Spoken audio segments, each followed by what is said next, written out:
Bem, muito boa tarde a todos e todas. É com grande alegria que nós damos prosseguimento à segunda Jornada Paraense de Direito do Consumidor, Brasilcom.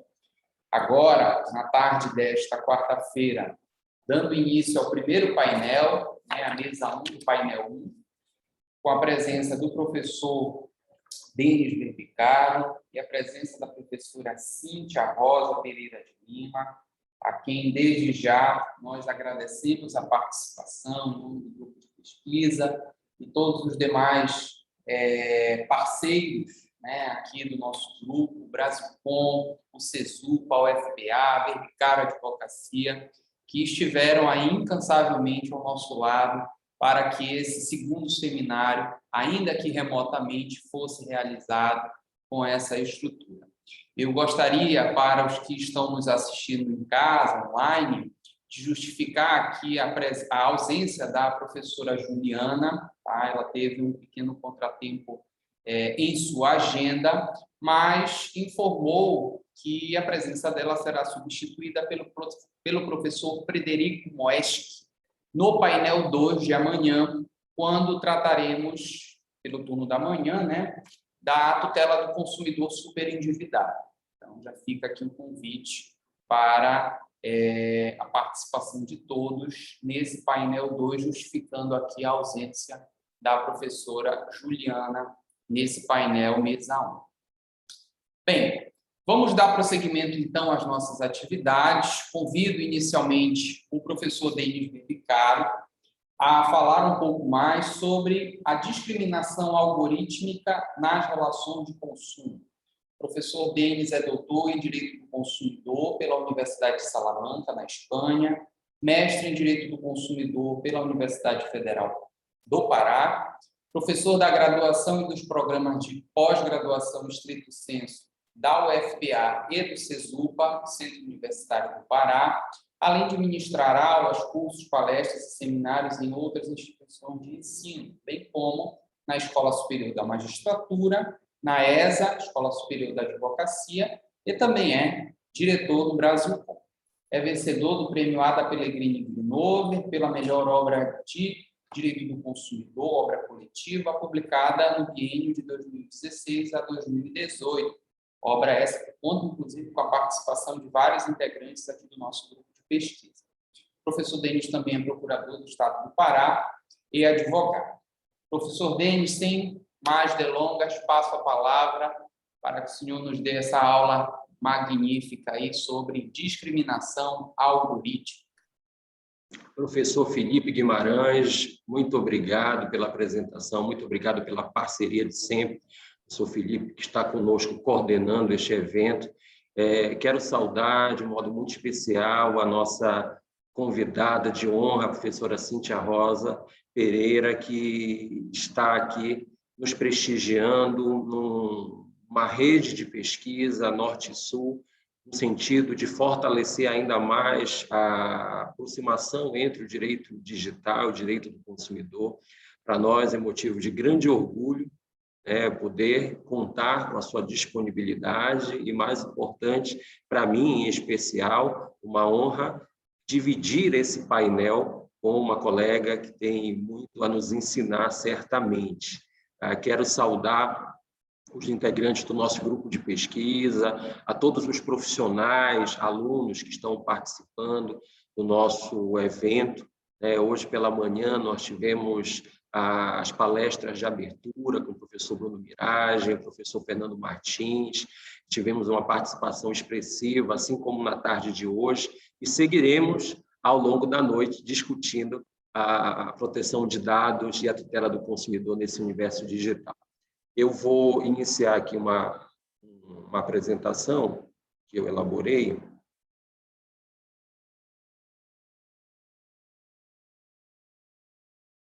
Eu acho que estão todos conseguindo acompanhar. Perfeito. Excelente. Muito bem. Então, o tema que me traz hoje aqui é a discussão acerca da discriminação algorítmica do consumidor.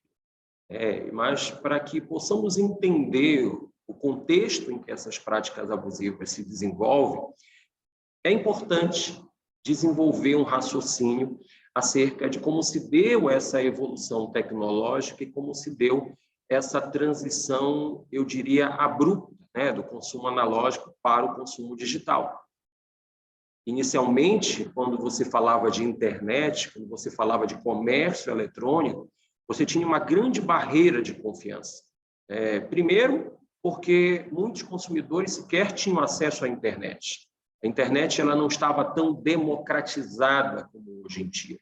Era algo que, em meados da década de 90, se revelava como uma alternativa embrionária para poucos, no que diz respeito à interação social e menos ainda no que diz respeito à interação econômica. Com o passar do tempo e com a maior difusão dessas tecnologias, era preciso incentivar a confiança do consumidor. Era preciso fazer com que o consumidor, acostumado às relações de consumo analógicas, passasse a entender que aquele novo formato poderia trazer algumas vantagens. Um número maior no que diz respeito à oferta de produtos e serviços, a possibilidade de uma aquisição mais dinâmica de bens de consumo, uma interação social maior. Então, era importante quebrar uma série de preconceitos que haviam em relação a esse novo universo digital. E a confiança ela foi estimulada de tal maneira a fazer com que o consumidor de hoje ele se coloque numa posição de vulnerabilidade agravada. Por quê? Porque o consumidor de hoje é aquele consumidor que confia demais nessas novas plataformas eletrônicas. É um consumidor que passa a não analisar de maneira racional os riscos inerentes às suas escolhas digitais, não consegue vislumbrar muitas das práticas abusivas que se manifestam de maneira subliminar, no sentido de interferir na sua liberdade de escolha, criando, muitas vezes, necessidades artificiais de consumo.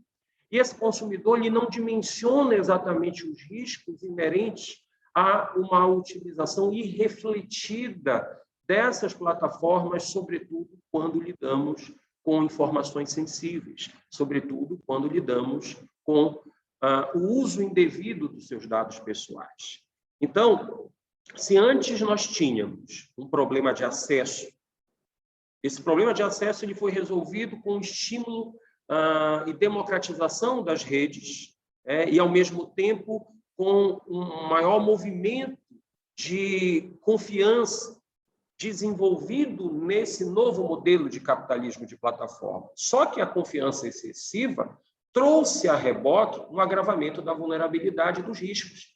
E esse agravamento só alcançou o nível de preocupação que hoje nós temos em razão da perda de time normativo e regulatório do Estado no que diz respeito ao seu importante papel mediador nessa nova realidade tecnológica. O Estado brasileiro, ele sempre se manifesta, ele sempre age de maneira atrasada diante desse desenvolvimento tecnológico, perdendo a grande oportunidade de regular de maneira satisfatória, estabelecendo padrões de qualidade, padrões de segurança que dessem a esse consumidor hiperconfiante um sentimento de segurança jurídica maior. Então, é preciso entender que a falta de controle adequado dessa nova economia digital faz com que prevaleçam práticas abusivas como o assédio de consumo. O assédio de consumo que se pauta justamente na ideia de uma vulnerabilidade comportamental do consumidor que é atingido em sua capacidade decisória e passa a priorizar as necessidades artificiais de consumo em detrimento das necessidades existenciais. E é curioso perceber que o assédio de consumo ele se apresenta de maneira subliminar, de uma maneira silenciosa, fazendo o consumidor acreditar que essa tentativa de interferência na capacidade decisória é algo positivo. Hoje, nós vivemos numa sociedade em que a privacidade ela é espetacularizada nas redes sociais. E nas redes sociais proliferam modelos estéticos, modelos comportamentais que acabam por influir, né, na nossa capacidade individual de fazer escolhas conscientes. E o assédio ele está justamente numa campanha publicitária que me induz a me comportar de determinada maneira, a adquirir determinado produto, a criar falsamente ou artificialmente uma relação de identidade com uma marca a partir da experiência do consumo. Então, nós precisamos entender que essas práticas, elas precisam, primeiro, ser reconhecidas do ponto de vista normativo, tá? E, segundo, receberem a resposta repressiva e preventiva adequadas. E me alegra de ver a entrada em vigor, né, da Lei 14.181, agora de 2021, que trata da prevenção e, ao mesmo tempo, do tratamento do superendividamento, porque essa lei trouxe como uma das suas grandes virtudes o reconhecimento do assédio de consumo como prática abusiva específica, acrescentando ao artigo 39, que trata, no artigo 39 do Código de Defesa do Consumidor, que trata do rol exemplificativo das práticas abusivas, uma nova modalidade, que vai justamente interferir na liberdade de escolha do consumidor. A preocupação aqui com a falta de controle diante dessa realidade, dessa assimetria relacional, é que o assédio ele acaba por formar o que nós vamos chamar de consumidores genéricos. Quando se constrói o conceito de consumidor no contexto atual, podemos utilizar a expressão do professor Lipovetsky, que estará conosco na cerimônia de encerramento, na hipermodernidade. Se nós entendermos qual é o perfil desse consumidor na hipermodernidade, vamos dizer que ele é um consumidor portador de uma individualidade fictícia, ou até mesmo oscilante. Por quê? Porque essa individualidade ela varia conforme os padrões estéticos comportamentais estabelecidos pela indústria cultural através de práticas abusivas como assédio, nos colocando num verdadeiro estágio de servidão voluntária. Quando Lavoisier, no século XVI, cunhou esse conceito de servidão voluntária, é claro que o enfoque ali era um enfoque mais político, e nós nos apropriamos desse conceito para fazer um diagnóstico dessa sociedade atual, dessa sociedade de consumo atual, é porque a servidão voluntária ela se coloca num patamar de extrema vulnerabilidade do consumidor que renunciou à capacidade de tomar decisões autênticas e autônomas. Por quê? Porque ele não quer ser considerado um outsider. O consumidor de hoje, ele não quer, por exemplo, escolher a roupa que ele vai para a balada, escolher mal e errar. Porque você exercer a liberdade é assumir responsabilidades. E o consumidor de hoje ele é inseguro demais para assumir essas responsabilidades. Então, ele prefere colher o conceito de um conselheiro, a sugestão de um conselheiro, de um blogueiro, de um digital influencer, de uma celebridade que ele acompanha nas redes sociais, porque esse conselho tende a colocá-lo dentro de uma zona de conforto e segurança. Se todos estão seguindo esse padrão comportamental, logo, esse é o padrão seguro a ser seguido. E aí se fala de uma servidão voluntária porque o consumidor voluntariamente se coloca à mercê dessa pré-definição de comportamentos.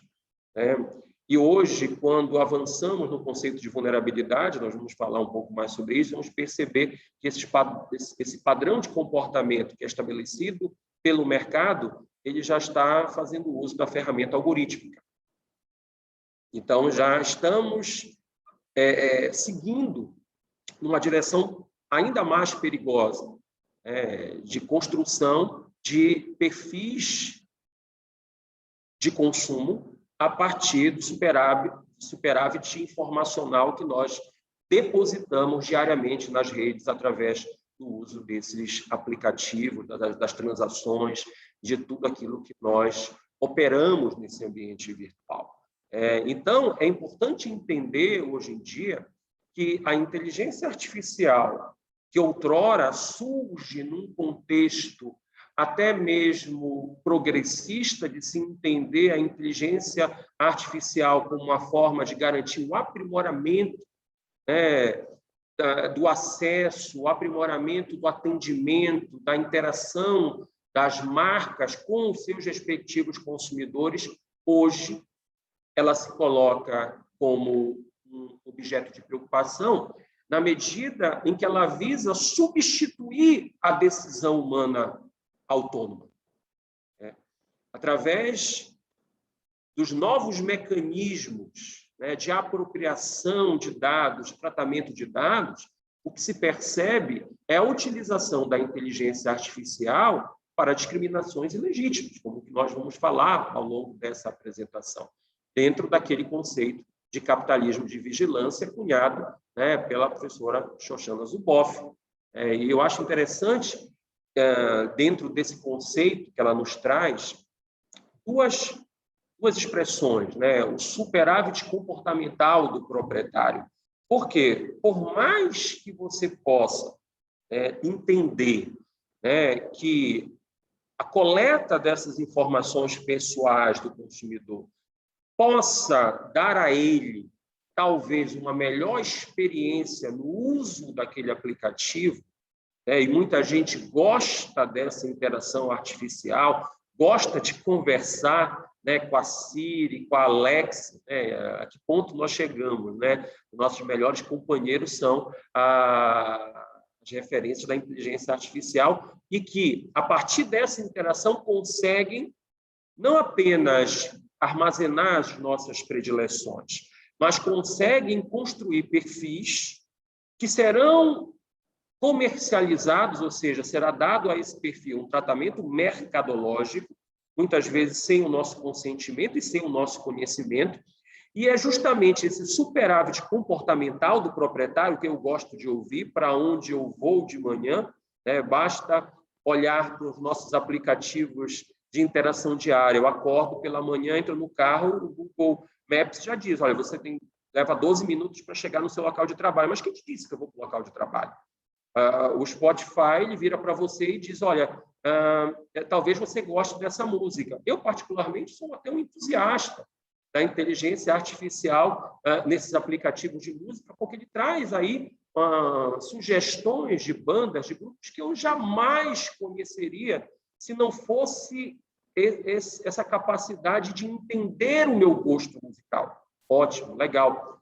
Mas, a partir do momento que eu percebo que, ao mesmo tempo que essa apropriação de informações acerca da minha rotina está sendo utilizada para definir uma melhor experiência no uso do aplicativo ou uma interface melhor diante de determinada decisão, eu me coloco numa posição de vulnerabilidade agravada, porque aquilo que excede essa informação preliminar pode ser utilizado para direcionamento publicitário, pode ser utilizado para o assédio de consumo. Então, o capitalismo de vigilância hoje ele trabalha com a palavra-chave que é a palavra predição, a capacidade de se antecipar às escolhas do consumidor. E eu vou além, a capacidade de moldar artificialmente essas escolhas. E esse é o grande desafio da regulação normativa em matéria de tutela de dados, em matéria de assédio de consumo, em matéria de direcionamento publicitário. Então, nós precisamos avançar justamente nessa questão do controle. Vivemos na era da hiperconfiança do consumidor. O consumidor que usa os seus aplicativos, as redes sociais, ele não consegue dimensionar os riscos por trás da exposição voluntária de informações sensíveis. Hoje em dia, a inteligência artificial conhece mais de nós do que os nossos pais. A professora Cláudia Lima Marques, em várias ocasiões, já fala, inclusive, no chamado direito de estar só. Olha, eu não quero a plataforma lá da companhia aérea me pressionando a fazer uma escolha irrefletida para adquirir aquela passagem a partir de um contador de tempo, a partir da informação que eu tenho apenas um assento disponível. Eu não quero saber quantas pessoas estão visitando naquele momento o site de reserva de hotéis. Eu não quero seguir naquela direção que o Google Maps está me sugerindo. Eu não quero ouvir novamente aquela música que o Spotify está sugerindo. Então, eu quero o direito de estar só.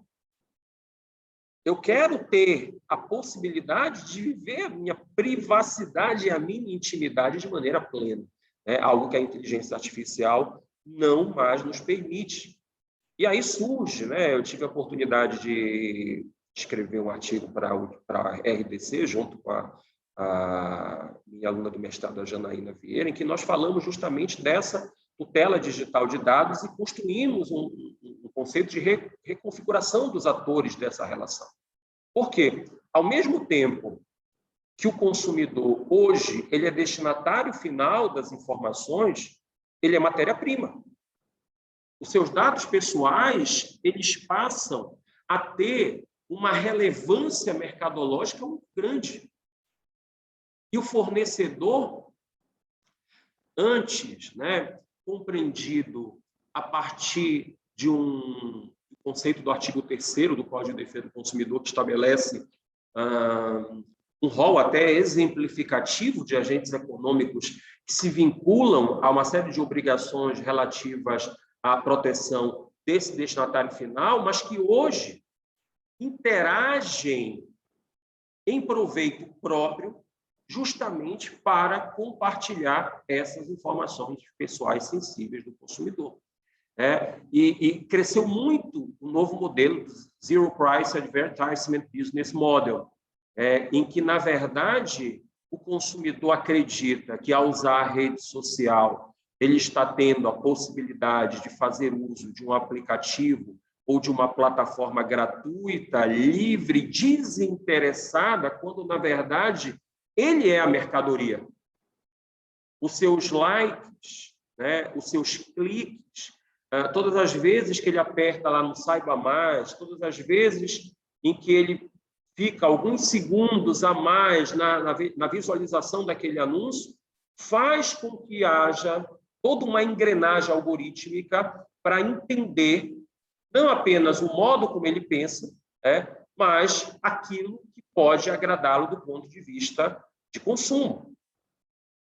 E o que se percebe hoje em dia é que esse direcionamento publicitário ele está cada vez mais sofisticado.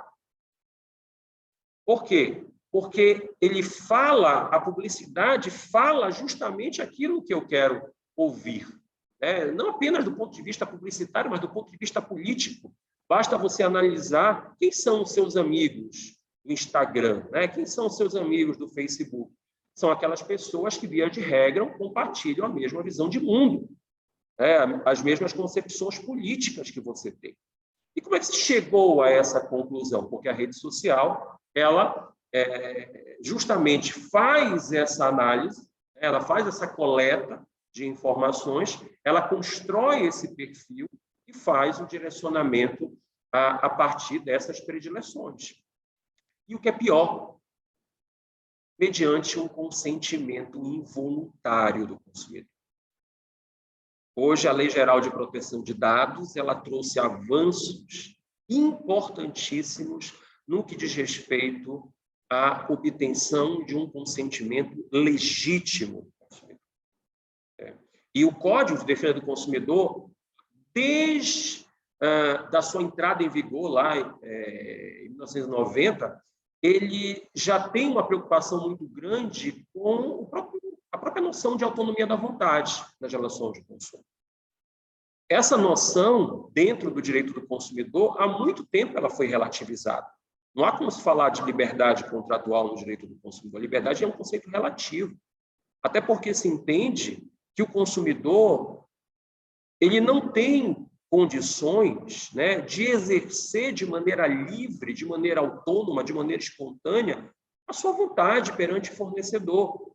Os contratos de consumo eles são elaborados de tal maneira a reforçar o status econômico, o status jurídico, né, do fornecedor, através de cláusulas exoneratórias de responsabilidade, através da limitação à possibilidade de discussão em juízo de eventuais danos e vícios, criando ali, né, a falsa impressão de que a vontade ainda seria a principal fonte obrigacional das relações de consumo. Quando nós sabemos que o Código de Defesa do Consumidor ele reposiciona a lei como principal fonte obrigacional, tanto é verdade que nós temos o capítulo de tutela contratual dos mais avançados, quando você lê, por exemplo, o artigo 51 do Código de Defesa do Consumidor e vê que, na descrição das cláusulas nulas de pleno direito, que o legislador retirou do âmbito de disposição do consumidor a possibilidade de transigir acerca daquelas questões. Então, eu não posso transigir acerca da minha privacidade. Eu não posso dispor da minha intimidade. Ah, não, mas na cláusula que você clicou aqui do aplicativo, da rede social, você permite que o uso indiscriminado das suas fotos, dos seus likes, para essa destinação mercadológica. Mas espera aí, qual é o modelo de consentimento que me é dado? Ou eu concordo com essa utilização indevida dos dados, ou eu fico privado de fazer uso da ferramenta. É o take it or leave it basis. É pegar ou largar. Há como falar que estamos diante de um consentimento? Então, primeira premissa, não há autonomia da vontade nas relações de consumo, muito menos nesse ambiente digital. Segunda premissa, quando é dada ao consumidor a possibilidade de exarar um consentimento, de manifestar sua vontade, essa possibilidade ela é absolutamente excludente. Não temos, são poucas as plataformas, por exemplo, que nos dão a condição de modular qual é o grau de privacidade que eu quero permitir, que eu quero compartilhar. Olha, eu quero que meus dados possam ser utilizados para o recebimento de informações publicitárias? Eu digo, não quero. Ah, mas poucos são os sites e as plataformas que me dão essa possibilidade. Então, a Lei Geral de Proteção de Dados fala de consentimento, mas é claro que esse consentimento ele é um consentimento involuntário, porque as empresas não se adaptaram à diretriz estabelecida pela Lei Geral, e muito menos em relação àquilo que o Código já se antecipa há muitos anos, né? Então, vejam, né, como diz o Solov, as pessoas não leem as políticas de privacidade, se leem, não entendem. E se leem, entendem, não têm conhecimento prévio para fazer uma escolha informada. Essa escolha, ela acaba sendo uma escolha direcionada, uma escolha modulada. A tomada de decisão, ela tende a ser uma decisão questionável, com alta probabilidade de arrependimento do consumidor. Então, veja, é importante nós entendermos que, nesse contexto, tem havido uma grande diferenciação essa ilegítima, de consumidores a partir de determinadas características, a partir do que nós vamos chamar de fatores de discriminação. Os fatores de discriminação podem ser relacionados, por exemplo, à localização geográfica, à nacionalidade do consumidor, à raça do consumidor, gênero, à liberdade sexual, à orientação política. Então, vejam, os algoritmos, como diz a professora Laura Schertel Mendes, eles se baseiam em discriminação estatística.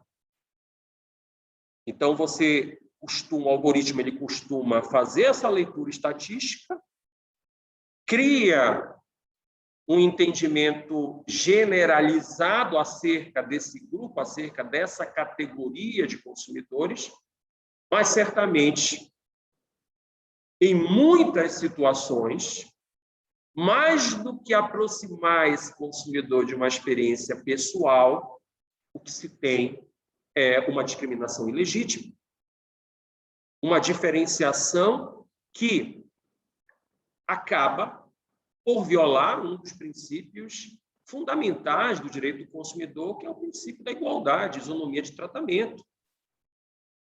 Então, vejam, eu trouxe aqui alguns casos, algumas espécies de discriminação algorítmica, né? A primeira delas é o geoblocking, que é quando você bloqueia o acesso a um produto para grupos dentro ou fora de uma determinada localização.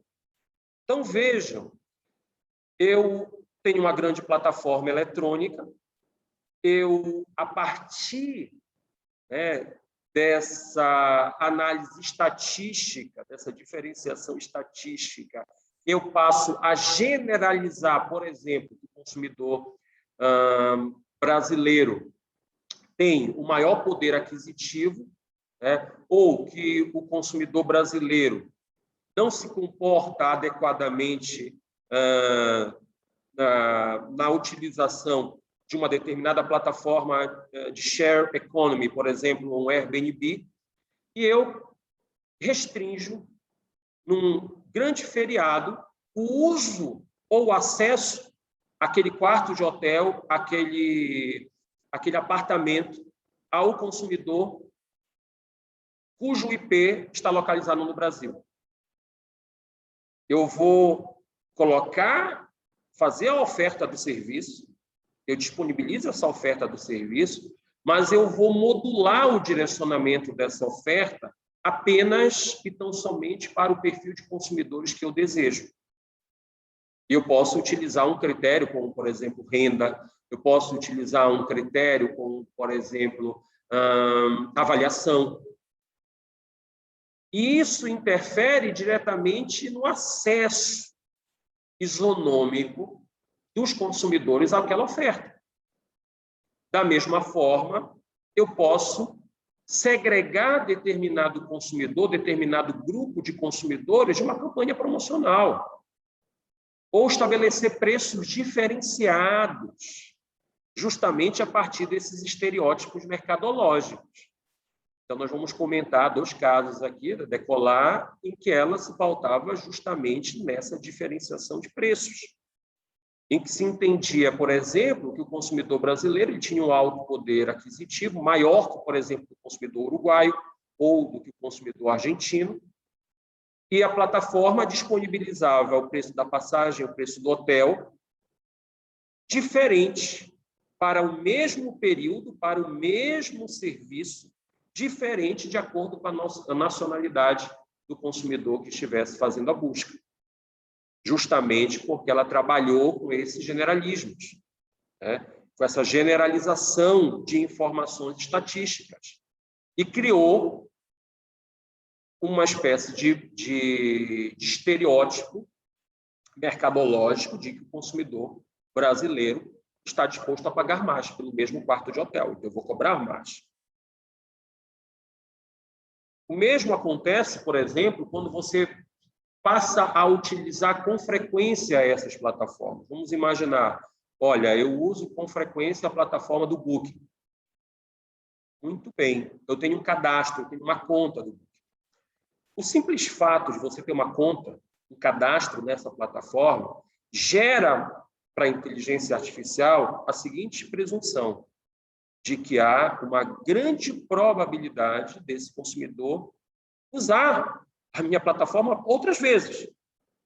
Então, se ele está vendo, por exemplo, um quarto de hotel em Madrid, cadastrado com a conta de acesso, que ele já utilizou para fazer outras reservas, então a chance dele efetivar a reserva é maior do que se eu comparar com um consumidor que não tem cadastro, está como visitante na plataforma, a plataforma não conhece o perfil de consumo, portanto, o risco dela perder a venda se oferecer um preço maior ou igual àquele do consumidor logado é muito grande. Então, o que a plataforma faz? Ela baixa o preço. justamente porque ela não tem informações suficientes para saber qual é a probabilidade de êxito naquela escolha do consumidor.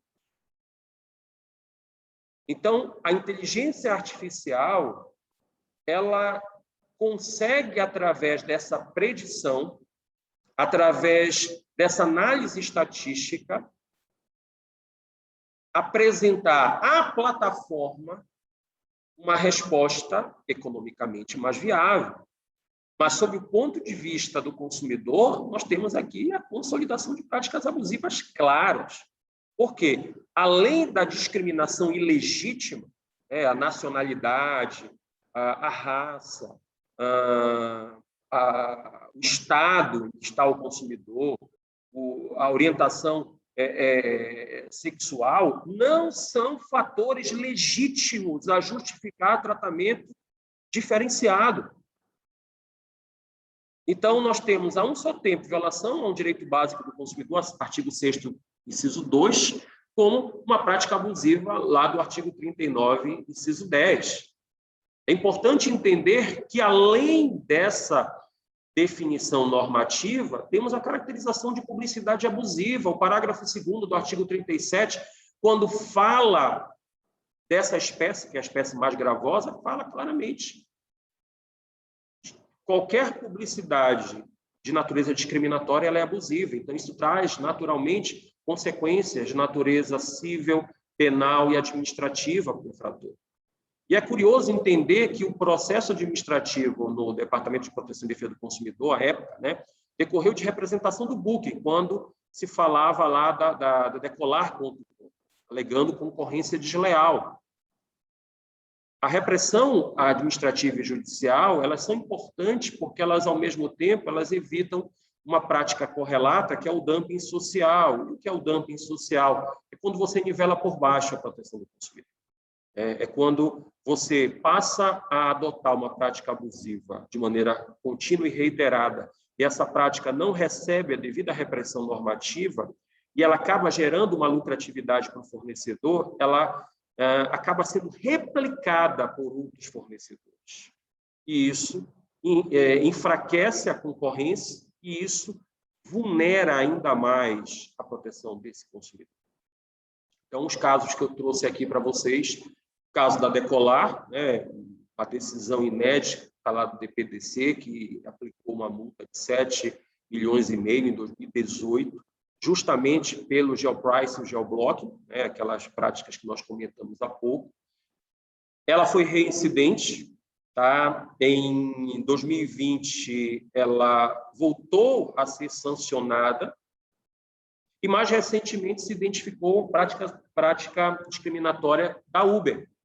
A Uber, por exemplo, ela, através daquele sistema de avaliação em que nós falsamente acreditamos termos o domínio e o controle da segurança e adequação do serviço, ela percebe que, a partir da avaliação que o motorista faz de nós e da nossa avaliação do motorista, ela passa a casar os melhores perfis.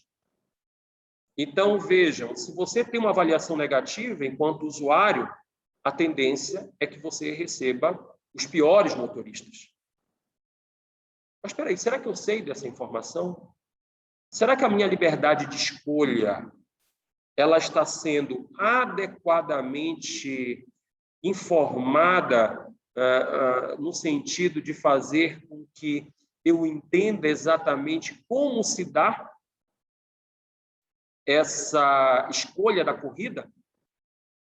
Então, nós precisamos avançar e entender que hoje vivemos uma espécie de ditadura do algoritmo. Achei interessante essa expressão, a expressão do Edson Moraes, no artigo da Folha de São Paulo, e ele fala que o algoritmo ele está criando um viés cognitivo cada vez maior, ao ponto de nós presumirmos que, se o algoritmo, a partir daquele viés cognitivo, não está feliz, essa infelicidade tende a repercutir no direcionamento das informações e da predição que chega ao consumidor.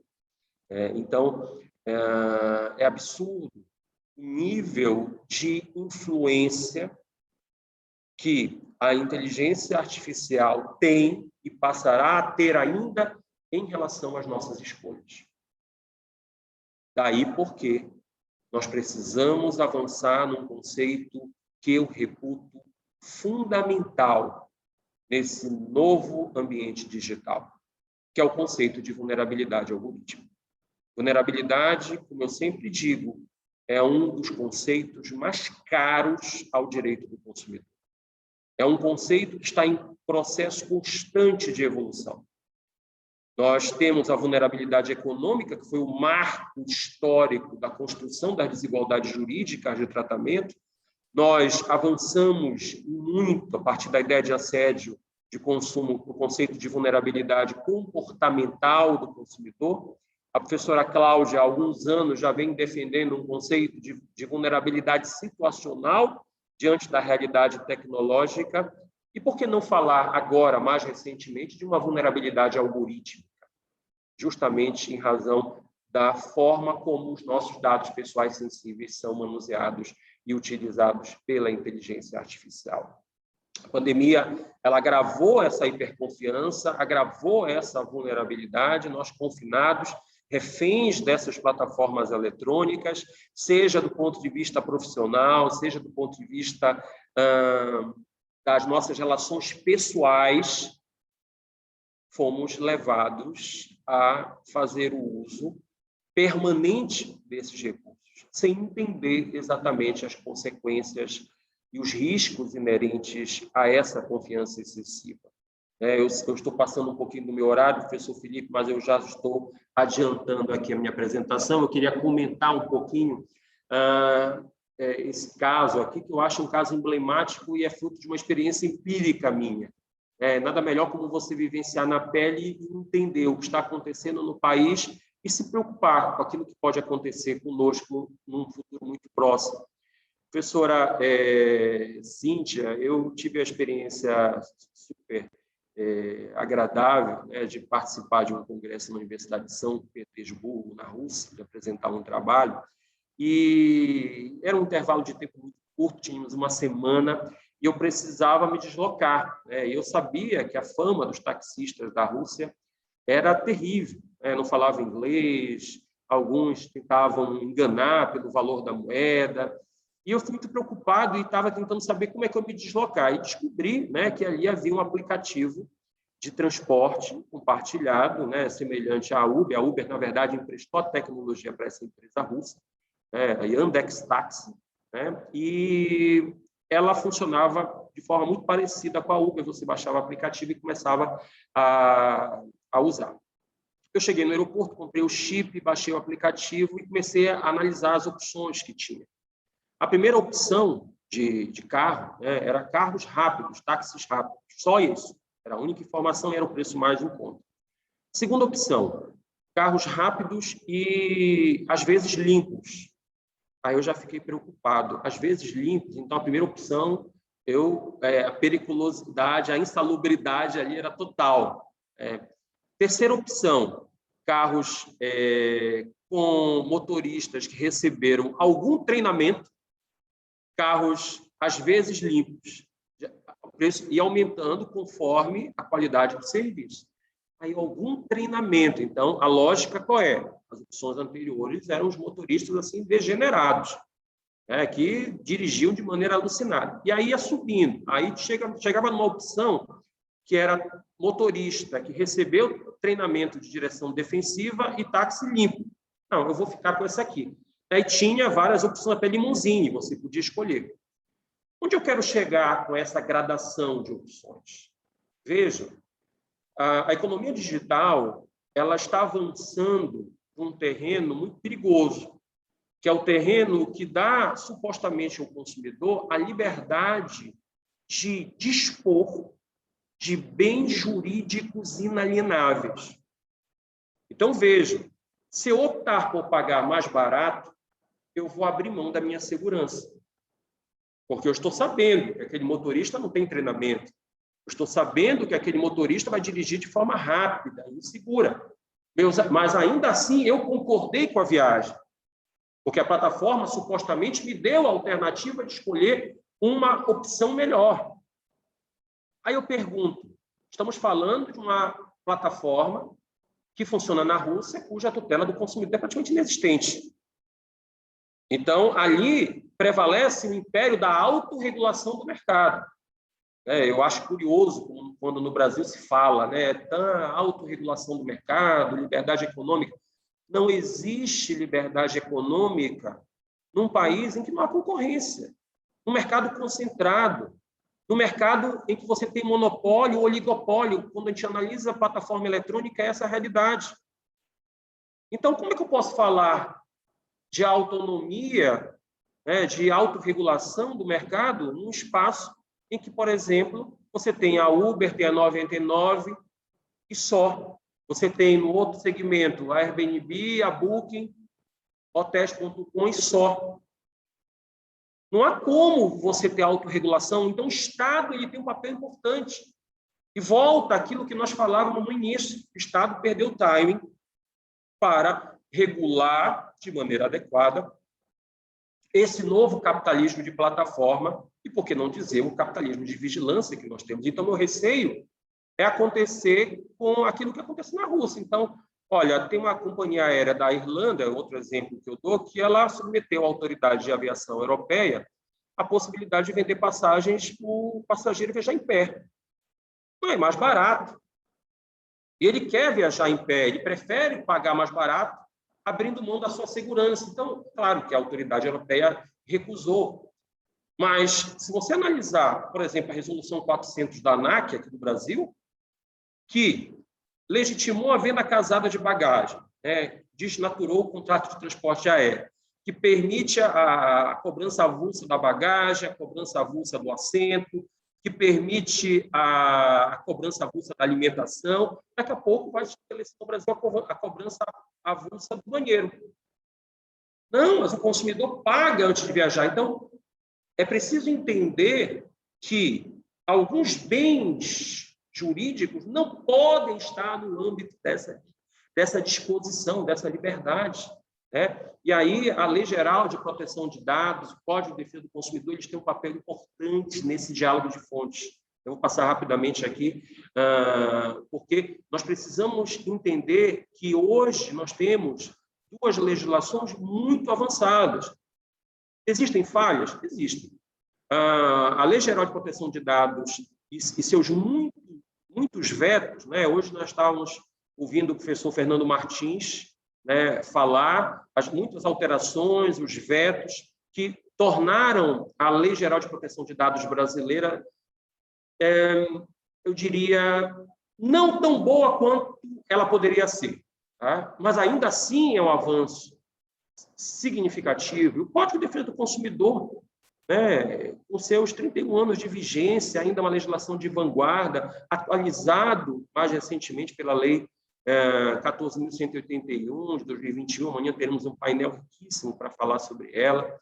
E é preciso que o consumidor possa reagir a essas práticas abusivas. Eu sempre falo de empoderamento virtual, práticas como boicote, compartilhamento de experiências, escolhas conscientes do consumidor, são ferramentas que nos permitem exercer o que chamarei de consumo identitário, que é justamente o exercício responsável da liberdade de escolha, que nada mais é do que o exercício de uma força contra-majoritária aos abusos econômicos do mercado.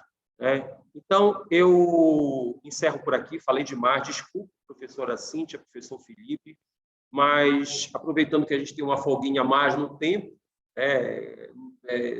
acabei avançando um pouquinho mais em relação a algumas questões que eu considerava muito importantes nesse debate. Faço aqui uma breve publicidade de algumas obras do nosso grupo de pesquisa, tá? Que estão disponíveis no site da editora, mas também, em especial, esse último lançamento que nós fizemos no ano passado, Tem Sons de uma Sociedade em Crise, uma obra com financiamento público da CAPES-CNPq, no edital chamado Universal. É uma obra que está integralmente disponível para download nessas plataformas do Academia.edu, ResearchGate, em que temos uma análise multidisciplinar dos efeitos da pandemia nas relações de consumo, relações de trabalho, sob o olhar do direito, da filosofia, da sociologia. Então, agradeço mais uma vez a oportunidade e fico depois à disposição para eventuais questionamentos. Bem, professor Denis, muito obrigado pela sua exposição. Certamente foi uma grande aula para todos nós, todos os alunos que estão presentes. Nós temos algumas perguntas aqui, né, que já foram realizadas no chat e me foram direcionadas. Tem uma pergunta do Hugo, que pergunta o seguinte: boa tarde, professor Denis. O senhor entende ser possível a redução da assimetria informacional do consumidor em meio a essa ditadura dos algoritmos? A LGPD seria capaz de enfrentar essa ditadura? Seu áudio, amigo. Boa pergunta, Hugo. Sem dúvida, né, a assimetria informacional, ela interfere diretamente na liberdade de escolha do consumidor. Ela interfere no consentimento involuntário desse consumidor. Ela interfere no agravamento dos riscos à sua intimidade e à sua privacidade. Então, eu vejo a Lei Geral de Proteção de Dados como uma ferramenta importantíssima, principalmente agora, a partir do seu caráter sancionatório, na modulação do comportamento empresarial. No Brasil, ainda não temos uma política muito clara de compliance em matéria de dados pessoais. Isso vai exigir aí um esforço muito grande da Autoridade Nacional de Dados, vai exigir um esforço muito grande dos próprios legitimados extraordinários na tutela coletiva do consumidor, porque eu entendo que o tratamento de dados pessoais e eventuais incidentes com repercussão na esfera transindividual podem sim ser objeto do sistema processual de defesa coletiva, do Código de Defesa do Consumidor. Então, eu entendo que nós precisamos avançar muito no que diz respeito à qualidade da informação que chega ao consumidor. E quando eu falo qualidade da informação, não adianta dizer que no universo digital ele recebe muita informação, ele recebe um contrato minucioso com dados, se essa informação ela não for inteligível. E a grande maioria das informações que orientam, principalmente nesse momento pré-contratual, o uso de aplicativos, de sites e de outras plataformas, é uma informação de acesso limitado. Então, eu vejo, sim, que esse diálogo entre o Código e a Lei Geral serão fundamentais para equacionar ou diminuir esse desequilíbrio informacional. Temos só mais uma pergunta, para a gente não deixar muito longa essa primeira oportunidade dessa primeira palestra, já passar a palavra à professora Cíntia, que é a seguinte: professor Verbicaro, de quem é a responsabilidade em relação aos algoritmos que cada vez mais potencializam problemas humanos, como racismo e preconceito? E de que forma o senhor acha que isso pode ser enfrentado?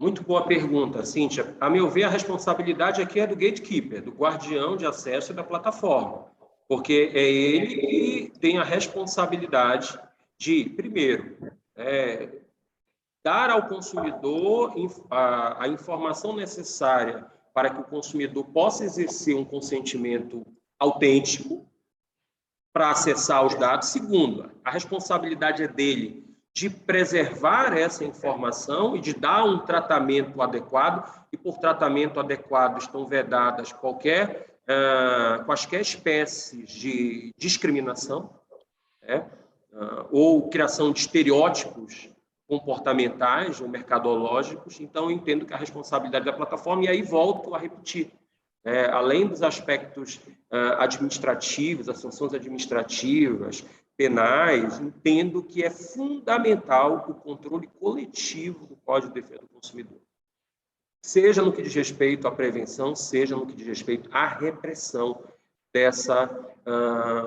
desse modelo ainda pouco desenvolvido de comprometimento empresarial das plataformas com as informações sensíveis do consumidor.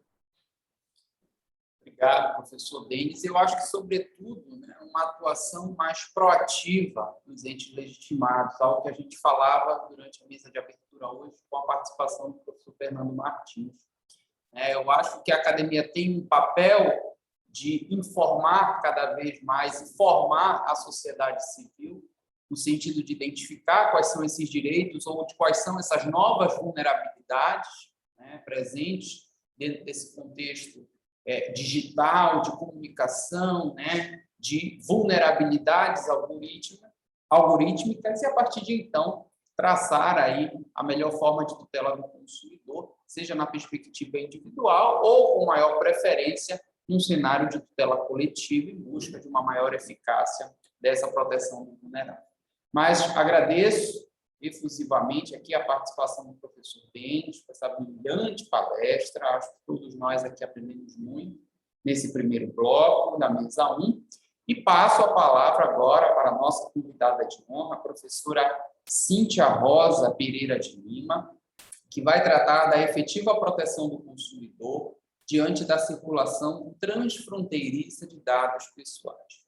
A professora Cíntia é professora de Direito Civil da Faculdade de Direito da USP, Ribeirão Preto, doutora em Direito Civil pela Faculdade de Direito também da USP, com estágio na Ottawa University, no Canadá, doutorado sanduíche livre docente pela Faculdade de Direito de Ribeirão Preto, USP, professora da Faculdade da Unimes, pós-doutora em Direito Civil pela Universidade degli Studi di Camerino, na Itália, pós-doutorado na Fordham Law School, em Nova York, líder e coordenadora dos grupos de pesquisa Observatório da LGPD e Observatório do Marco Civil da Internet e do grupo de estudo TechLaw, presidente do Instituto Avançado de Proteção de Dados, IAPD, associada titular do IBERC, Instituto Brasileiro de Responsabilidade Civil, e advogada. Professora Cíntia, muitíssimo obrigado pela sua participação no nosso evento, e eu concedo a palavra para que nós possamos, aí, mais uma vez, refletir um pouco acerca dessa proteção de dados pessoais nesse contexto de proteção do consumidor. A senhora tem a palavra. Muito obrigada, professor Felipe. A honra, sim, é toda minha. Até queria parabenizar, fiquei me sentindo até culpada, porque eu queria, na verdade, continuar ouvindo o professor Denis. Quero parabenizar pela belíssima exposição. Realmente são temas assim muito inquietantes e assim difíceis de trabalhar ainda. Vamos ver como que a Autoridade Nacional de Proteção de Dados vai lidar com tudo isso, né? Principalmente inteligência artificial, que eu vi diversos questionamentos aqui dos alunos também. Quero aproveitar e cumprimentar todos vocês que estão acompanhando a jornada, e como que vai trabalhar assim o tema, né? Antes de começar a falar propriamente sobre a minha exposição, queria destacar que a minha alegria é imensa participar desse evento, né? Poderia ser maior se estivéssemos presencialmente, porque o Pará, como eu dizia no início, né, antes da abertura do evento, é um estado do meu coração, e faz muito tempo que eu não retornei, né, que não vou até aí, e sinto muita saudade, né, do tucupi, tacacá, açaí, e não poderia aqui deixar de mencionar, segundo os ensinamentos do querido professor Newton De Luca, né, ele sempre fala no trecho do escritor Câmara Cascudo, né, referindo-me às palavras tão generosas do professor Denis no início e do Felipe, que se referiam à minha participação aqui no evento, né, e o professor Newton sempre fala: tudo que está dizendo a meu respeito não é bem verdade, né, mas é muito bom, é muito gostoso ouvir. Então, é uma alegria saber que vocês têm esse apreço, essa consideração pela minha linha de pesquisa e a minha atividade, a participação no grupo, e queria aqui destacar a minha admiração pela cultura e jurídica e pela cultura culinária, pelo meio ambiente, todas as experiências fantásticas que eu pude ter no Pará. Parabéns. Eu vou aqui já falar um pouquinho sobre a minha apresentação, e até eu fiquei pensando, a partir da apresentação do professor Denis, que trouxe tantos questionamentos interessantes, fazer também uma correlação, né? Porque quando a gente vê os casos que o professor Denis colocou aqui, como o próprio GeoPrice, GeoBlocking, um cenário transfronteiriço, eu fiquei justamente conectando esse tema com essa minha preocupação, que também é uma preocupação que a professora Cláudia Lima Marques, o professor Newton De Luca, a gente tem trabalhado bastante no grupo de pesquisa, que é a efetiva proteção do consumidor com relação, enquanto titular de dados, nesse cenário transnacional, inclusive dessas práticas abusivas, geopricing e geoblocking, que são realizadas nesse contexto. O que revela para a gente a necessidade da Autoridade Nacional de Proteção de Dados exercer de forma proativa e com criatividade, né, que vai ter que ter muita criatividade, para exercer essa cooperação com outros órgãos de proteção de dados em outros países, para que realmente essa proteção que a gente queira aqui assegurar no direito brasileiro possa também ser uma proteção além das fronteiras nacionais, né? Então, realmente, conectando com o que o professor Denis expôs aqui de forma brilhante, essa é a preocupação, né? De que maneira, como que a gente consegue estabelecer algumas ferramentas para que essas situações sejam de forma tutelada, de forma efetiva, mesmo nesse cenário transfronteiriço, que é uma preocupação que vem há muito tempo no cenário do direito do consumidor, e peço licença para citar os belíssimos trabalhos da professora Cláudia Lima Marques, do professor Newton De Luca, nesse sentido, em que, analisando a luta, né, digamos assim, para a gente ter um código de defesa do consumidor no âmbito do Mercosul, e até hoje a gente não tem, porque os entraves para trabalhar essas questões no cenário transfronteiriço são muitos, né? Ou seja, conciliar interesses econômicos com a proteção do hipervulnerável sempre tem desafiado os países, né? E uns mais liberais, outros nem tanto, dificultam a negociação nesse cenário transnacional. Então, e a circulação transfronteiriça, é importante a gente destacar no comércio eletrônico, que utiliza muitos dados pessoais, como o professor Denis expôs, faz parte daquilo que Zygmunt Bauman chama de capitalismo leve, né? Ou seja, essa porosidade das fronteiras, que é uma característica do comércio eletrônico, do comércio à distância eletrônico, revela para a gente essa necessidade de tutelar o consumidor no cenário transnacional. Quanto à lei aplicável, eu queria até aproveitar esse momento para destacar, né? A gente está comemorando a aprovação da Lei 14.181, que começou junto, né, também no ano de 2012, e destacar a necessidade da aprovação do projeto de lei 3514 de 2015, que também, né, o antigo projeto de lei 281 de 2012, sobre a adaptação do Código de Defesa do Consumidor para o comércio eletrônico, né? E aí, algumas regras importantes, por exemplo, que o projeto de lei destaca, a possibilidade da escolha da lei mais favorável ao consumidor. E aí a minha pergunta é, como a gente vai aplicar essa análise dialogando com a Lei Geral de Proteção de Dados, né? Porque a Lei Geral de Proteção de Dados, ela não foi tão enfática assim, né? A lei mais favorável ao titular de dados. A lei simplesmente traz a possibilidade, no inciso 4º do artigo 4º, de se aplicar uma outra lei, por exemplo, o Regulamento Geral Europeu, né, que tenha um nível adequado de proteção de dados ao nível brasileiro, aquele assegurado pela Lei Geral de Proteção de Dados Pessoais. Então, é bem possível que aqui no Brasil alguém possa pedir para aplicar alguma regra do Regulamento Geral Europeu, porque, com certeza, esse regulamento inspirou a nossa lei, ele tem um nível adequado de proteção de dados. Mas, dialogando o CDC e a Lei Geral de Proteção de Dados, é o que eu tenho falado em alguns eventos, eu destaco a conclusão que deve chegar, que eu acho que não só o nível adequado ao Brasil, mas se, eventualmente, uma outra lei garantir um nível mais protetivo do que a lei brasileira, conciliando a Lei Geral de Proteção de Dados com o Código de Defesa do Consumidor, tem que aplicar a lei mais favorável. Então, são alguns aspectos que a Lei Geral de Proteção de Dados, ela traz um cenário de proteção do titular de dados enquanto vulnerável, porque assim como o consumidor, no meu ponto de vista, o titular de dados é um sujeito à sujeição, e de uma forma muito mais acentuada. E, por isso, a Lei Geral de Proteção de Dados, ela não trouxe, infelizmente, o princípio da vulnerabilidade, mas trouxe no artigo 6º, né? Mas tem tantos outros princípios que se aproximam bastante do sistema axiológico do CDC, e até pela realidade, os modelos de negócio, eu acho que a gente pode concluir, sim, inclusive, como a palestra do professor Denis trouxe, vulnerabilidade algorítmica, né?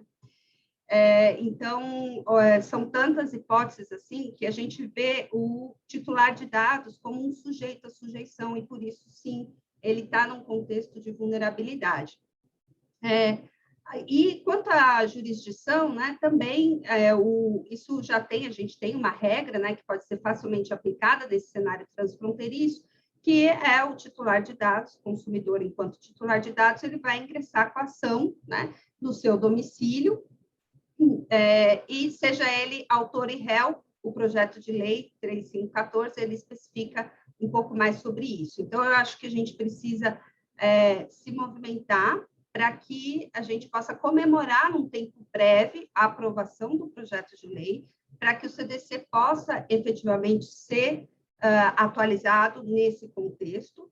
Até assim, algumas pessoas até falam sobre essa frase já ser usual, né, e até às vezes muito batida sobre dados pessoais enquanto commodities, mas eu até reforço um pouco isso, porque no Brasil, infelizmente, a gente chegou a situações absurdas, como na possível inconstitucionalidade do CDC às instituições financeiras, né? Então, a gente, nos casos, né, eu não usava, mas eu ouvi dizer que o Orkut, né, era uma rede social, e que era aparentemente gratuita, e o STJ entendeu existir, sim, uma remuneração indireta pelos anúncios publicitários. Agora, como o professor Denis colocou na sua brilhante exposição, já até anotei aqui o artigo, porque eu ainda não tinha lido esse artigo, mas vou ler com certeza. Eu também participo do Brasilcom desde a minha graduação, assino a revista de Direito do Consumidor, e ficava aqui me perguntando como você perdeu esse artigo, mas calma, que esse ano ainda está muito corrido, mas eu vou ler com certeza, porque realmente o consumidor é matéria-prima e destinatário final. Então, enquanto matéria-prima, a gente pode pensar até numa remuneração direta. Então, essa prática no comércio eletrônico, a gente constata remuneração direta e indireta, o que atrai a aplicação do Código de Defesa do Consumidor. E aí eu até questiono, pela aplicação, pela caracterização do consumidor, destinatário final, e do consumidor nas figuras equiparadas, qual será a situação de tratamento de dados pessoais que não será uma relação de consumo? Esse é um questionamento que eu queria aqui colocar. Pela teoria do finalismo aprofundado e pela vulnerabilidade do titular de dados que eu mencionei aqui, pelo conceito do consumidor, remuneração direta e indireta, os modelos de negócios utilizados nessas plataformas, inclusive com o tratamento de dados e monetizando esses dados pessoais, o que caracteriza, no meu ponto de vista, a remuneração direta, todas essas relações serão relações de consumo, o que atrai a aplicação do Código de Defesa do Consumidor. Por isso, eu também dizia, antes da gente iniciar oficialmente aqui o evento, né, que a Lei Geral de Proteção de Dados, ela anda de mãos dadas com o Código de Defesa do Consumidor, né? E essa doutrina, a doutrina consumerista, ela tem muito a contribuir com a doutrina, né, que virá a partir da Lei Geral de Proteção de Dados, e o que tem sido feito, né, pela professora Juliana na Senacom, com a Autoridade Nacional de Proteção de Dados, e a professora Laura Schetter, coordenando o Núcleo de Proteção de Dados Pessoais, do qual eu faço parte, né, uma honra enorme e um trabalho que está sendo fantástico para coordenar esses diálogos que, no meu ponto de vista, ele é inevitável e será constante. Então, com relação a essa dificuldade, né, de qual a lei aplicável, mesmo o juízo de adequação que é feito, nesse site da CNIL, que é a Commission Nationale Informatique Liberté, que é o órgão regulador, a Autoridade de Proteção de Dados da França, criada desde a década de 70, né, em 78, e aí, claro, as suas atribuições, as suas funções foram sendo mudadas, né, e aumentadas a partir do que veio na diretiva, em 95, depois no Regulamento Geral Europeu, em 2016, que entrou em vigor em 2018, e eu gosto muito até do site, se vocês consultarem, o site da CNIL é fantástico, tem softwares para fazer relatório de impacto da proteção de dados, tem uma série de aplicações, documentos muito interessantes, e tem esse mapa, né, que esse mapa que revela o nível de proteção de dados dos países, né? Então, o nível de proteção de dados aqui do Brasil, né, não está muito acentuado, né? Porque eu até entrei ontem para ver se teve alguma atualização, ainda não está atualizado, continua a mesma cor que tinha antes da efetiva nomeação dos integrantes da Autoridade Nacional de Proteção de Dados, porque eu imaginei que eles não falam, né, a razão, aqui eles falam tem, né, então a cor do Brasil tem leis de proteção de dados. Então, tem uma lei de proteção de dados, mas não tem uma autoridade de proteção de dados. O que eu imaginava que, na época, quando eu vi, né, antes da nomeação efetiva dos integrantes da Autoridade Nacional de Proteção de Dados, falei, claro, ainda não foram nomeados, mas aí eu entrei no site ontem, ainda continua a mesma cor, o que ainda não tem uma plena confiança, provavelmente, né? Eu imagino que, porque a lei ainda não entrou totalmente em vigor, porque, muito embora as sanções tenham entrado em vigor a partir de 1º de agosto, a NPD divulgou no seu site que ela não vai aplicar sanções administrativas até a aprovação da minuta hoje, né, de fiscalização e aplicação das sanções. Mas aqui não fala sobre a lei e a vigência da lei. A lei a gente está checked, ok, temos lei. Mas o que aqui, né, não tem, aqui é quando tem autoridade e lei. Aqui seria um nível, o azul mais claro, um nível parcialmente adequado. E os azuis, né, os azuis assim mais escuros, então realmente um nível mais adequado. Que aqui, então, seria na América Latina, Uruguai e Argentina, que tiveram um juízo de adequação pela União Europeia, né? Então, isso revela para a gente que há uma disparidade entre as leis de proteção de dados dos países. Tem país que tem lei, tem país que não tem lei, tem país que adota lei, mas não adota uma autoridade independente para fiscalizar o cumprimento dessa lei. E daí, alguns países que não têm lei, que nem têm autoridade de proteção de dados, eu fico me perguntando como que a NPD fará essa articulação, né? Por isso que eu disse no início, tem que ter uma criatividade para trabalhar com tantos desafios assim, em prol desse objetivo, que é um objetivo que a gente constata pela NPD, os integrantes da NPD, os diretores, que sim, tem um compromisso muito sério dedicado nessa missão que o professor Newton já dizia, né? É uma missão hercúlea de conciliar essas disparidades, né, entre os níveis de proteção de dados pessoais aqui no contexto na América Latina, né? Então, também queria destacar, né, os ensinamentos da professora Cláudia Lima Marques, que a gente conhece, que no comércio internacional há essa dificuldade, né? A gente imagina uma lex mercatória para tentar uniformizar a aplicação das leis, garantindo, assim, uma segurança, maior confiabilidade nos direitos e obrigações nesses contextos, né? Mas essas leis que a gente percebe nesse cenário internacional, ela não se preocupa muito em proteger o consumidor. E nesse gráfico que eu acabei de mostrar para vocês, elas não se preocupam muito em proteger o titular de dados pessoais enquanto consumidor, né? E daí essa dificuldade em conciliar tudo isso para que a gente possa ter um cenário, né, em que o consumidor ele ganha e leva, porque, veja, inicialmente eu falei, a gente já tem regras que garantem que o consumidor pode escolher o seu domicílio e entrar com a ação lá. Mas a gente tem, né, no contexto do Mercosul, o protocolo Las Leis, que facilita o reconhecimento de sentenças provenientes dos Estados-membros.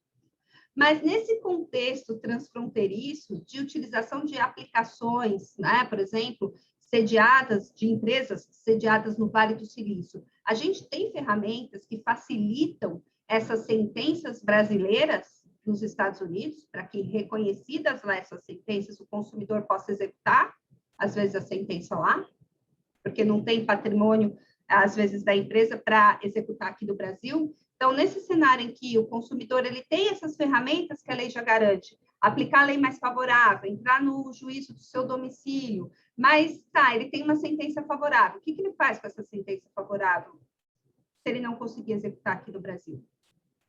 Então, para tentar desenvolver um cenário no qual eu destaco que o consumidor ele ganha, né, tem uma sentença procedente, ou ele ganha e leva, né, tem condição de ver essa sentença efetivamente cumprida.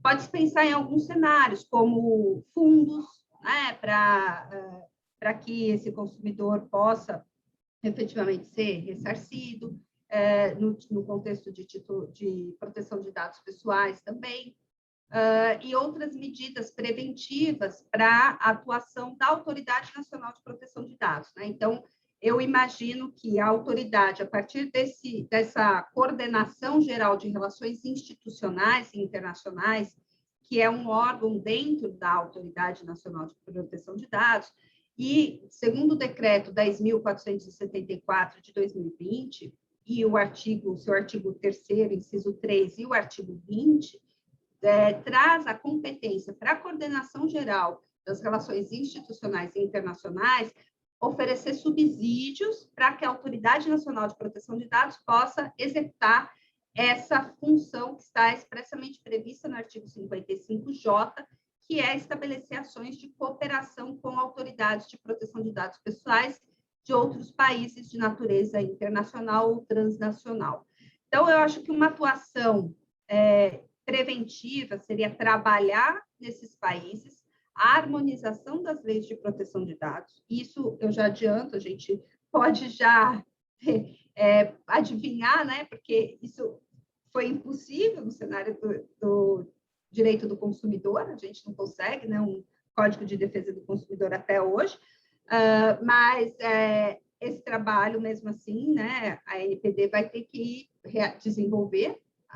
Então, seria uma atuação preventiva e também ex post, diante dessas violações, estabelecer ferramentas, né, ferramentas simplificadas para o exercício do consumidor enquanto titular de dados nesse cenário transfronteiriço, para que o consumidor ele possa efetivamente ganhar e levar, já que tem essa realidade, né, em que várias plataformas são sediadas em outros países e, às vezes, a sentença precisará ser executada naquele outro país, né?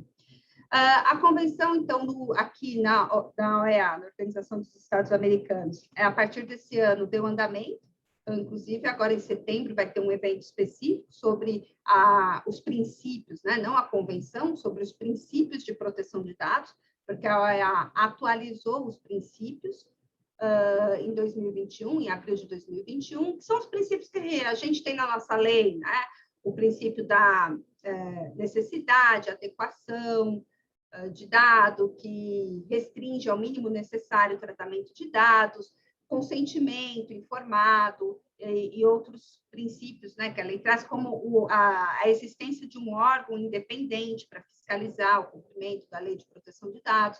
Então, são alguns princípios que a OEA já traz como princípios fundamentais para que os países possam se adotarem, né, regras harmônicas em relação à proteção de dados. Lendo os princípios da OEA sobre proteção de dados, eu diria que é aquele mínimo para que você possa pensar num juízo de adequação, né? Então, é o mínimo para se ter uma harmonização entre os países. E um desses princípios é a existência, e não só a existência, a independência da atuação do órgão de proteção de dados.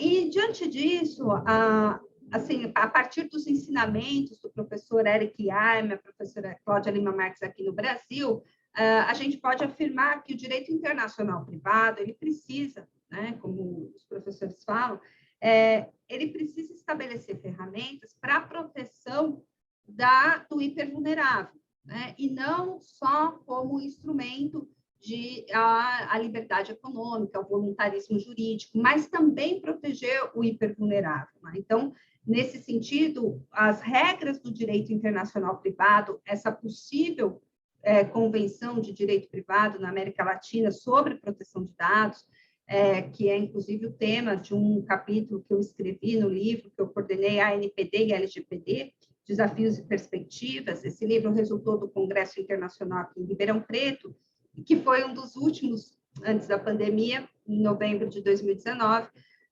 e eu escrevi com o professor Newton justamente essa necessidade de uma convenção interamericana de direito privado, tratados internacionais sobre a matéria, para que a gente possa ter uma proteção efetiva do consumidor nesse cenário transfronteiriço.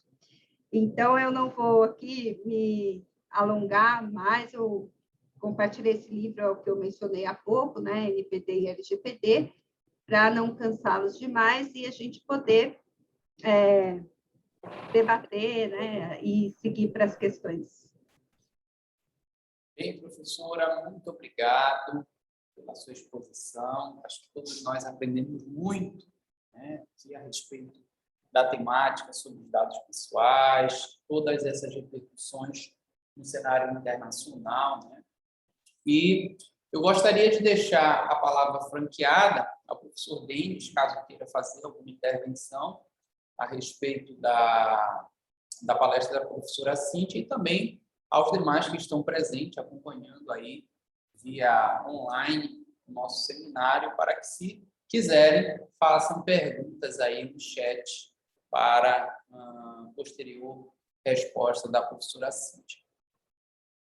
Eu quero apenas parabenizar a professora Cíntia pela palestra, né, pelo aprendizado compartilhado aqui, pela sua experiência, e nos trazer essa perspectiva transfronteiriça, tão importante ao direito do consumidor, e registrar aqui que nós ficamos muito contentes com esse debate e com o modo bastante didático que a professora Cíntia pôde trazer essas reflexões para todos nós.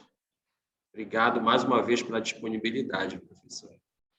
Eu que agradeço, professor Denis, agradeço também aqui os comentários, mas, assim, eu estava, durante a sua palestra, eu fiz aqui algumas anotações, porque, não sei se vocês sabem, mas em 2016 eu defendi minha tese de livre docência aqui na USP, era sobre a Autoridade Nacional de Proteção de Dados, né? E sobre a necessidade dessa autoridade para a independência e a efetividade, a independência desse órgão para a efetividade da Lei Geral de Proteção de Dados, mas é um tema que eu já falei tanto desde 2016 que eu falei, eu nem vou falar para tratar sobre isso na Jornada do Brasilcom. Mas aí eu estava pensando a questão de multas, né? Porque das sanções administrativas, porque no caso do Geoprice e Geoblock, né? E essa multa, há uma prática, né? É uma prática coibida pelo CDC, mas também é uma utilização indevida de dados pessoais, né? E eu ainda não consigo ver uma aplicação bis in idem, né? Porque seria a mesma prática, a mesma situação fática, mas que viola as duas leis, né? Mas, e eu tenho até, nesses casos, entendido que deveria ser aplicada uma única sanção, né? Mas de forma coordenada, porque a autoridade, né, nesse caso, e poderia até a gente pensar também, né, envolver outras autoridades reguladoras, né, mas como que eles vão articular isso, que eu ainda não entendi completamente pelas manifestações dos diretores, conselheiros da NPD, porque eles falam que a NPD tem competência privativa para analisar as questões e interpretar a lei e aplicar as sanções previstas na LGPD. Só que também o CDC traz competências para a aplicação de sanções administrativas para alguns órgãos. E aí eu fico pensando, se aplicar, né, então até 50 milhões de reais, mais não sei quantos milhões de reais no CDC, né, até não sei se, porque eu fiquei com vontade de fazer uma pergunta, mas aí eu fiquei Falei, não vou fazer, professor Tênis, para deixar os alunos fazerem, e agora eu estou aqui abusando da minha situação, que me deram a palavra para perguntar. Professora Cíntia, aproveitando o ensejo, né, esse é um aspecto que muito me preocupa no que diz respeito à eficácia, né, da Lei Geral de Proteção de Dados. Qual o papel a ser desempenhado pela Autoridade Nacional de Dados?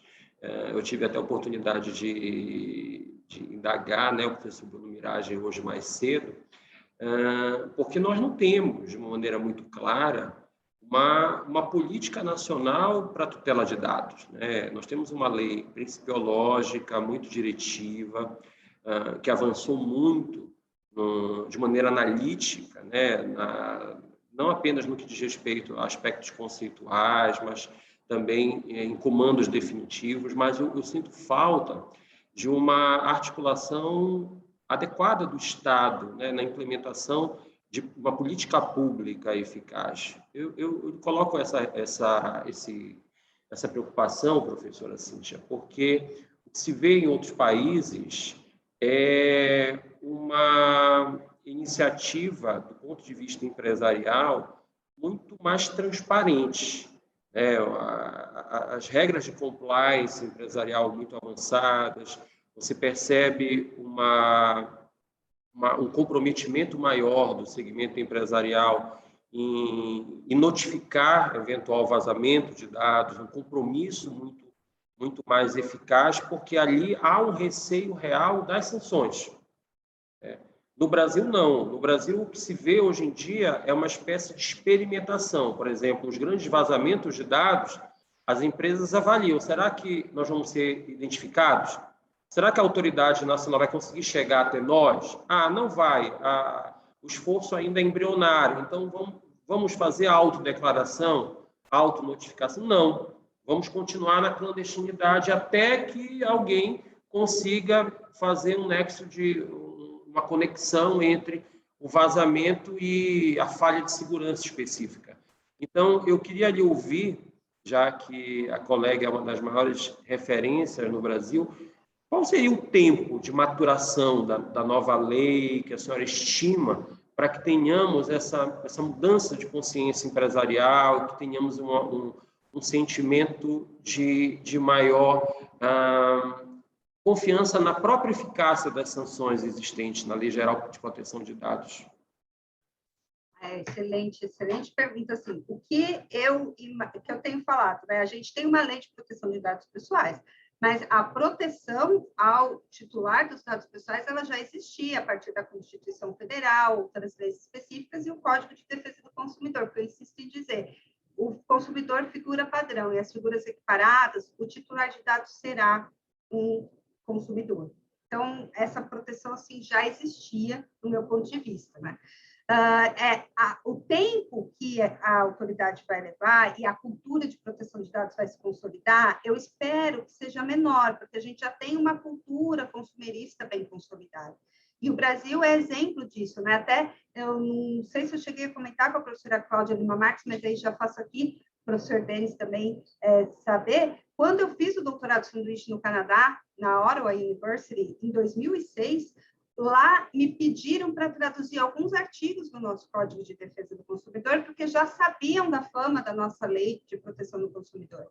Então, eu acho que a gente já tem um caminho trilhado, digamos assim, para a gente não demorar tanto tempo, porque a Alemanha, a França, como eu ressaltei aqui, a França, desde a década de 70 tem leis de proteção de dados. Então, a União Europeia desde 95, então já tem algumas décadas, né, de trabalhar o tema. Claro que os problemas vão se modernizando, os modelos de negócio vão se desenvolvendo e outros desafios surgem, tanto é que o Regulamento Geral Europeu veio. Então, eu acredito que, assim, eu não vou falar em tempo, né? É difícil, assim, falar em tempo, mas eu acho que a gente já tem um bom caminho trilhado a partir do Código de Defesa do Consumidor, da doutrina consumerista, né? Até aqui, aproveitando a pergunta do Francisco Monteiro, que ele fez aqui, se a NPD vai ter estrutura para realizar as auditorias, que se conecta também, né, com a pergunta do professor Denis, A ANPD tem estrutura para realizar as auditorias necessárias para verificar os algoritmos das empresas? Primeiro, nem precisa ir tão longe de algoritmos das empresas, né, Francisco? Antes disso, a ANPD tem estrutura para realizar as auditorias? Ela não tem, né? Tanto é que, em alguns meses atrás, e não é nenhum problema isso, o órgão foi recém-criado, com uma série de atribuições, está tendo que criar tudo do zero, né? Mas um tempo atrás, no site de auditoria, estava lá claramente, né? A ANPD foi recentemente criada, não tem nenhuma auditoria planejada, nem está fazendo nenhuma auditoria, porque não tem infraestrutura para isso. Estava assim, né? Eu até tenho um print dessa tela em alguma apresentação minha. Recentemente eu fui fazer uma outra apresentação, fui lá no link de auditorias, não achei, né? Não achei. Estava em branco, mas não estava assim. Mas é óbvio, né? O órgão é recentemente criado. Então, assim, Francisco, ela não tem ainda uma estrutura para realizar auditorias, elas têm poucos funcionários, e esses poucos funcionários, além de a gente ver os desafios dos algoritmos, né, como o professor Denis explicou aqui, a opacidade é algo inexorável, né? Então, os algoritmos, eles são, por suas próprias estruturas, opacos, é difícil a gente falar, olha, eu quero saber tudo do algoritmo, porque às vezes nem o próprio programador tem todo esse controle. Porque os algoritmos, eles são algoritmos de aprendizagem, que eles se mudam e se moldam conforme informações são alimentadas, né? Então, nem mesmo os programadores têm o total controle disso. E aí, falando até sobre a questão da auditoria, um outro problema é a própria Lei Geral de Proteção de Dados, porque ela, no artigo 20, quando fala da revisão das decisões automatizadas, ela fala que o controlador ele pode deixar de informar o titular de dados e alegando a proteção dos sigilos comercial e industrial. Inclusive, a Lei Geral de Proteção de Dados fala em proteção do sigilo comercial e industrial diversas vezes.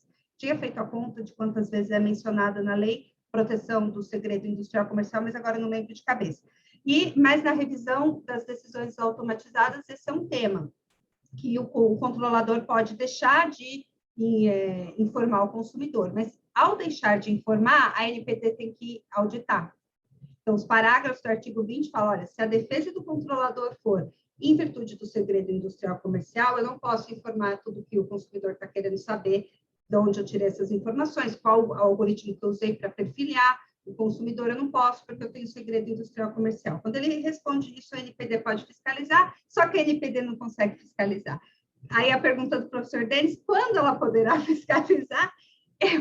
Eu acho que, assim, eu imagino, eu diria, assim, para ser otimista, com essa trajetória que a gente já tem, eu diria uns 10 anos, tá?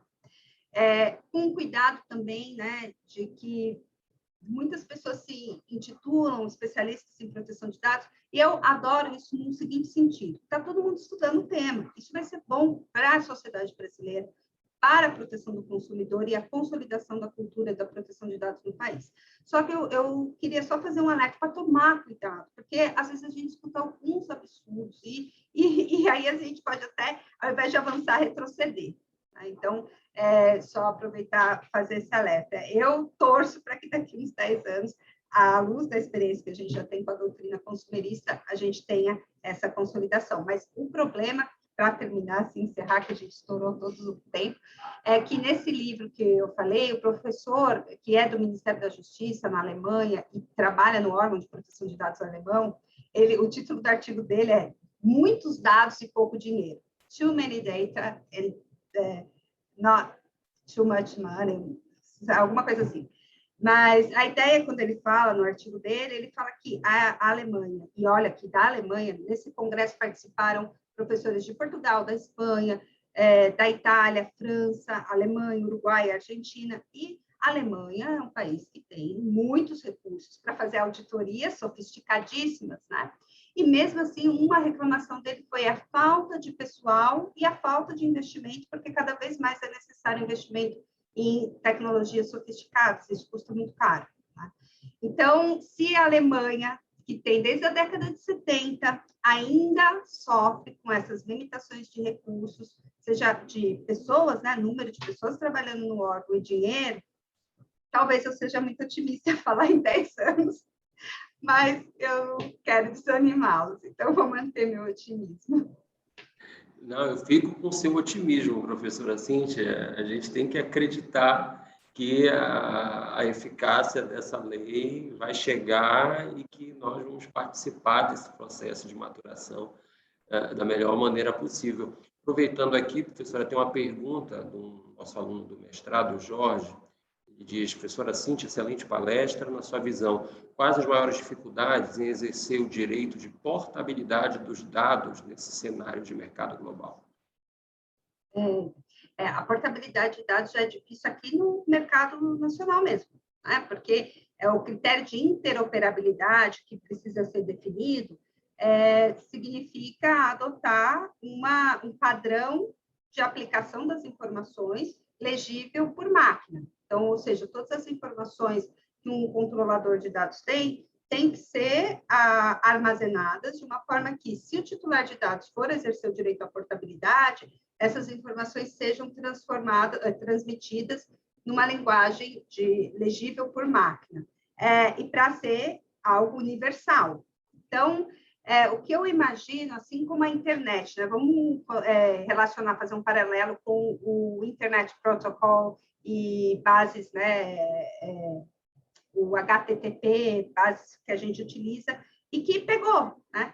Então, talvez esses critérios de interoperabilidade licenciados de forma gratuita ou outra forma, assim como a gente viu na internet, para viabilizar esse direito de portabilidade no cenário, né, transnacional, seria fantástico, né? Então, tem que ser algo, assim, economicamente interessante, talvez a gratuidade desses softwares, né, dessas plataformas, possa ser algo que estimule, né?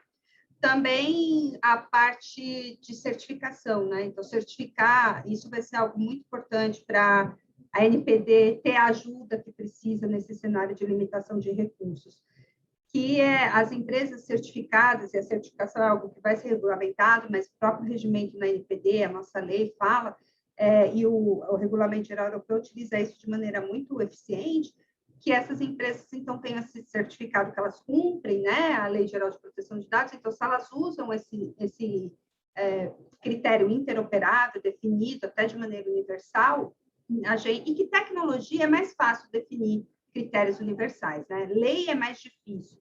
Então, eu acho que o direito à portabilidade tem seu reconhecimento amplo, inclusive nesses princípios da OEA, vem falando em portabilidade de dados. Então, juridicamente, é um direito plenamente reconhecido no cenário internacional. No ponto de vista tecnológico, que é o que vai viabilizar o exercício de direito, é muito mais fácil chegar nesse critério comum, como a internet, né?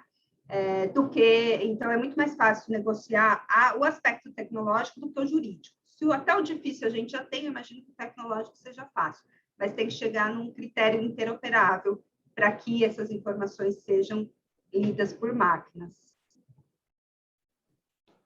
Obrigado, professora. Passa a palavra ao professor Felipe.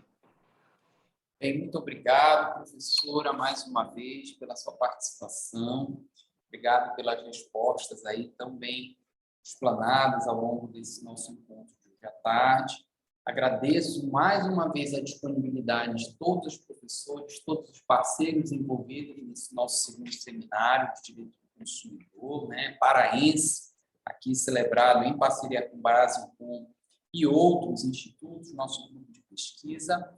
E gostaria, agora já que estamos nos encaminhando para o final dessa primeira parte, né, do painel 1, de convidar a todos para, em breve, às 18h, participarem de uma sequência, né, ainda a respeito da temática da proteção de dados, com os professores Marcílio Braz, Lucas Kizan e Aline Chamier, que ainda irão abordar essa perspectiva da proteção de dados pessoais nas relações de consumo, claro que aqui cada um dentro de uma subtemática específica. Então, logo mais às 18h, a gente dará prosseguimento a esse painel 1, com a segunda mesa do dia, ainda tratando de dados pessoais.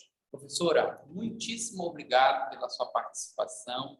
Espero que esse seja o primeiro evento de muitos outros que ainda virão, e que a gente possa, sempre que possível, estreitar os laços e dialogar para uma melhor proteção e tutela do vulnerável em especial nesse cenário, né, de vulnerabilidade agravada em que todos nós aí estamos imersos. Então, deixo aqui no meu registro, agradeço a participação de todos e dou por encerrada essa nossa sessão do painel 1, mesa 1, do Seminário Paraense de Direito do Consumidor.